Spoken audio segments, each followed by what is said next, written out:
is none other than Dr. Georgia Stewart McDade.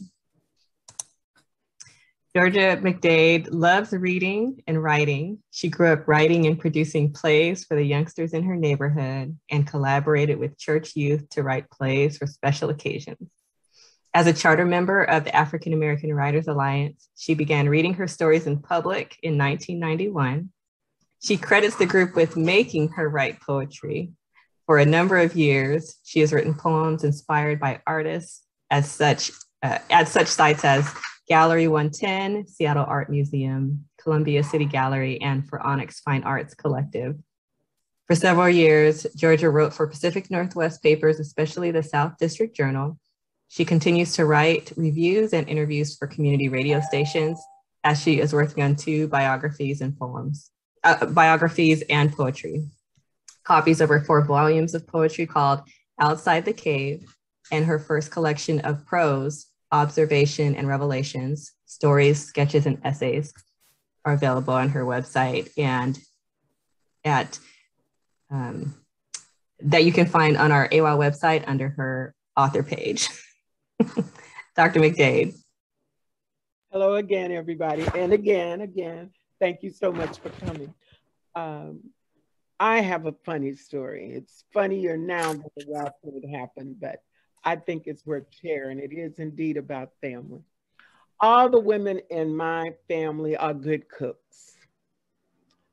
I don't think we have thought of ourselves as being good cooks. We just cook. But testimonies from people who've been at our tables make us believe, yeah, we must be good cooks, especially when it comes to holiday dinners. All of us have specialties. One sister's is roast. Oh God, nobody does a roast like chicken. Another one has a special kind of cake and she always makes a dressing. And then another sister makes a different kind of cake and her potato salad is in a class all by itself. And one sister makes potato pies and macaroni and cheese, shrimp Creole. And I'm known for my homemade ice cream and candied yam and bread pudding. Yeah, I like sweet stuff. Okay. Oh, and I can't forget the better than sex cake. Everybody knows about that cake. Another one of my specialties is gumbo. Now, although I grew up in Louisiana, I did not grow up eating gumbo. Louisiana is like Washington in that, you know how we say Eastern Washington and Western Washington could be 2 different states. Well, Southern Louisiana and Northern Louisiana could be 2 different states because they are so very different. So I had my first gumbo when I came to Seattle. I had never had gumbo in college and I loved it. Not too much later, I had some more gumbo and I loved that too. By the 3rd time I had gumbo, I had made up my mind, I am going to make this gumbo. So I got recipes from my then mother-in-law and her daughter and a friend. And I was just very happy when I had people over and they enjoyed my gumbo. I was a pro. Okay. Then one of my sisters, and she'll remain nameless to protect the innocent, and because her telling of this story would be very different from my telling of the story, okay? I was so proud that she asked for my recipe. And she was having dinner, everybody was coming over. I was excited. I look forward to having someone use my recipe. So my recipe is about 3/4 of a page long. I use backs and necks, no thighs for me. It's too thick, no wings, you know. The backs and the necks can absorb the liquid in a way that the thighs, the legs can't. And it's hard to find chicken parts, chicken backs and necks, but I will not make gumbo unless I have them. I have to have sausages from Oberto's. Any old sausage won't do, you know. The hotter the sausage, the hotter the gumbo. And Oberto's hot links are seasoned like none other I've ever had. I always put okra in my gumbo, and this okra is always frozen. Do you get the idea? I mean, I don't play when I fix gumbo. I always put shrimp in my, always put, and raw shrimp is better than cooked shrimp. And I always use crab that's in the shell. And honestly, I have never had gumbo that had too much shrimp or too many crab legs. I just have to have it. And then I fix this roux. And you know, if you mess up the roux, you have to start over. You cannot save the roux, okay? But I know how to make it and not have to start over. And then I go into detail about how you're supposed to do this too. I mean, it was just really, you don't rush the gumbo. You have to take your time. And I add a Zatarain pouch. I'm not even sure of all the spices in that pouch. I just know that I won't make gumbo unless I have it. I can find it here occasionally, but my sister who lives in Louisiana, will mail me boxes of it when I'm out. Anyway, my sister got this recipe, and I was just very excited that she was going to be fixing this. I couldn't wait. Finally, the night came, and everybody showed up. And I was a little surprised because I couldn't smell the gumbo. You know, I walked into it and okay. So I thought, okay, she probably made something else, but I forgot about it. Nothing makes me forget everything, like the nieces and the nephews. I always call them the little people. So I was fooling around with the little people. And I was disappointed because for more than 2 weeks, I had been looking forward to the gumbo, but I hadn't told anybody that. I was just happy to be with my family. And then we were invited to serve ourselves. And it was supposed to be gumbo. And I looked in that pot and I wondered what had happened. And you know, you can't say anything when people do these kinds of things. But this was not my gumbo. I couldn't help wondering what had gone wrong. There was no crab. The crab in its shell has to be in the gumbo, but there was no crab. No shells. I learned later that she had used crab in the can because crab in the shell was too expensive. The vegetables I was accustomed to seeing, I did not see. Of course, I ate knowing she had not used my recipe. She had used that recipe definitely from someone else. But I didn't show my disappointment. I was nice. I ate the gumbo. We went about visiting, teasing, listening, playing with the youngsters, listening. I overheard my sister telling a friend that I had not given her my real recipe. Oh my God, I was appalled. I had given her the recipe. I never understand why people won't share their recipes. After all, we aren't Mrs. Fields. So if you ask me for a recipe, I will give you the recipe. But she had altered my recipe beyond recognition. Telling someone I hadn't given her the recipe really hurt my feelings. But I'm a big sister, so I went about my business. I know I wouldn't have said anything about that gumbo if I hadn't heard that comment, but that comment really hurt my feelings. When everyone was gone, I couldn't wait to ask her what had happened. I mentioned there was no crab, and that's when she told me that the canned crab was less expensive. I told her I'd never prepared gumbo without crab in the shell, and I replied that it shouldn't have made that much of a difference, although now I would never say that to anybody. I really thought that then. A long talk led her to confess that she had used canned okra. If you know anything about okra, you know the canned okra would be nothing like the frozen okra, okay? That she said nothing, this is what she told me, nothing needs green onions and yellow onions, or that much onion. So she cut the onion and she said, my recipe just had too much of everything in it. She got rid of the green peppers. And parsley, said she. Who needs parsley?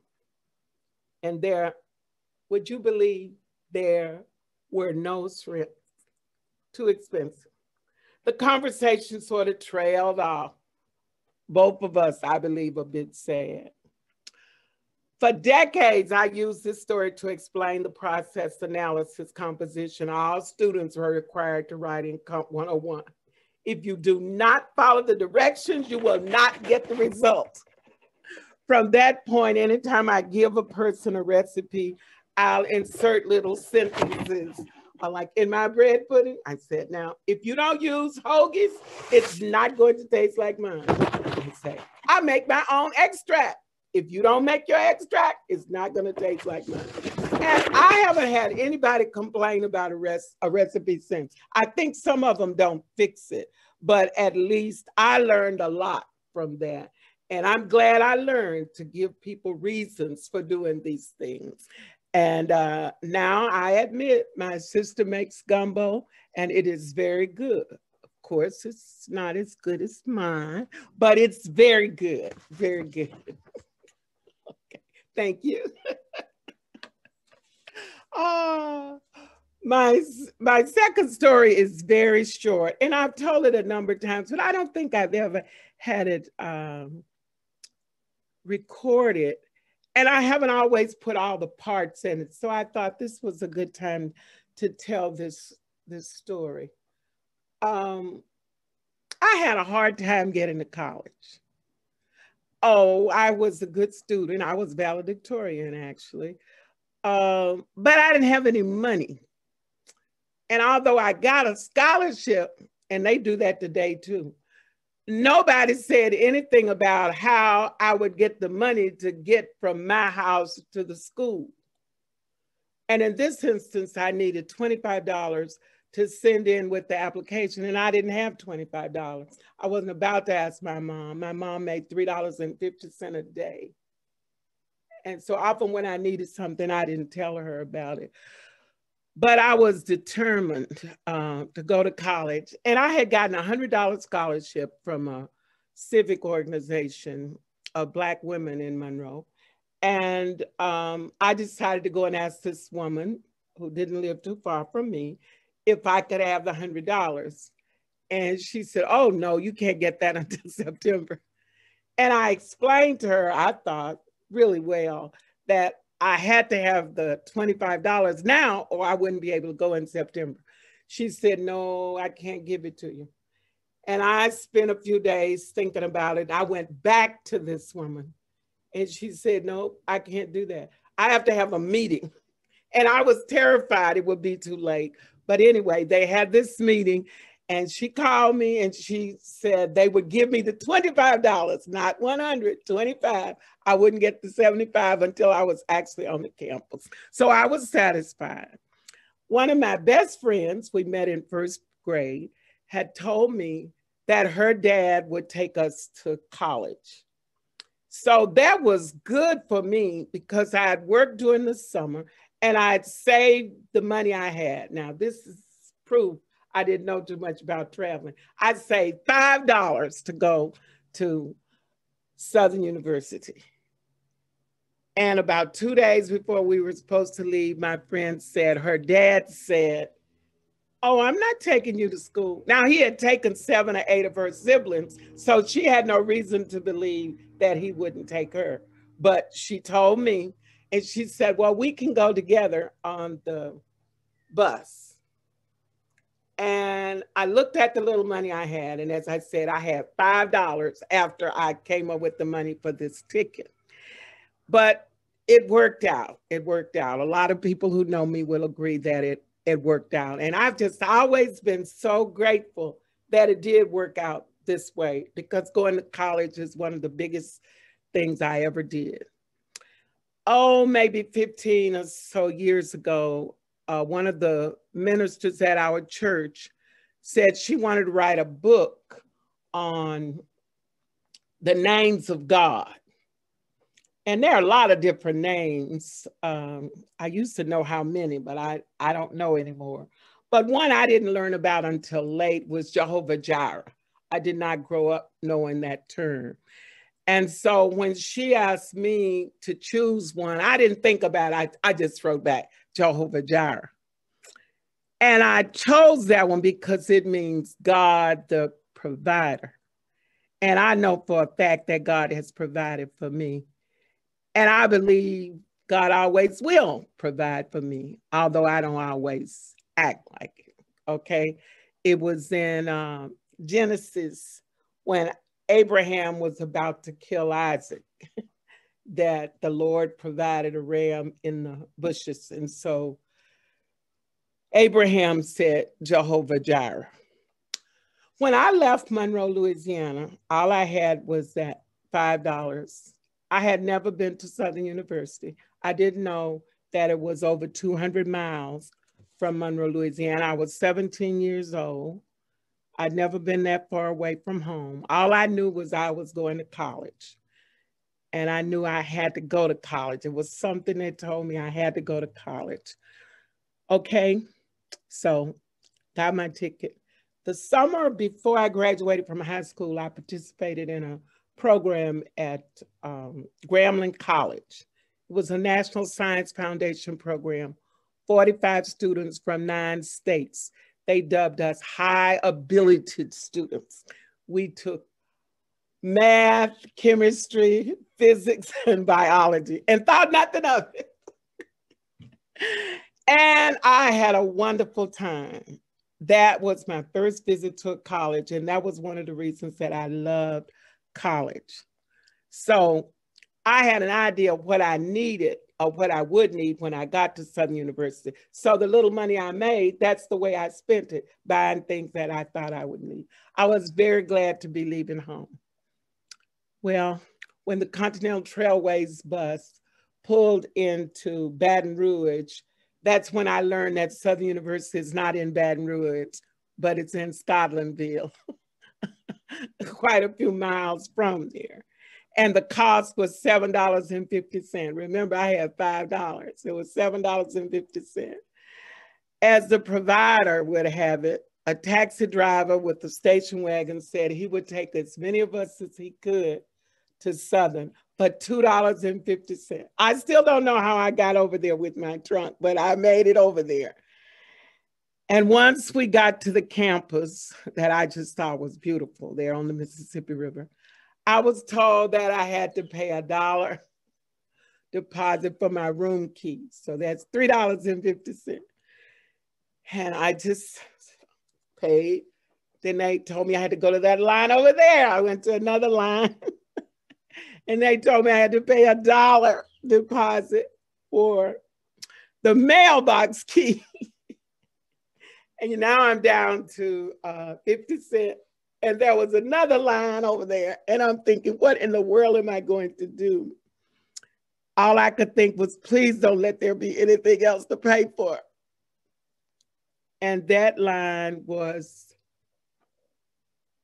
a line of young women who were standing over there waiting to take all of us new young women to our room. So I was very, very happy. I was so happy that I would have the bed all to myself because 3 of us had slept in the same bed. I would have a closet to myself because a closet for me had been a nail on the back of the middle room door. Even then, I realized that God had provided me with what I needed, that God has provided me with what I need countless times. Sometimes I thank God immediately, then and there. Other times I thank God later. And sometimes I never know or knew to thank God. I didn't stop to thank God, but I admit, and I want you to know I'm better now. I thank God often. And I know for a fact that He is indeed, that God is indeed Jehovah Jireh, our protector. And He gives me all I need plus a number of extras. Thank you.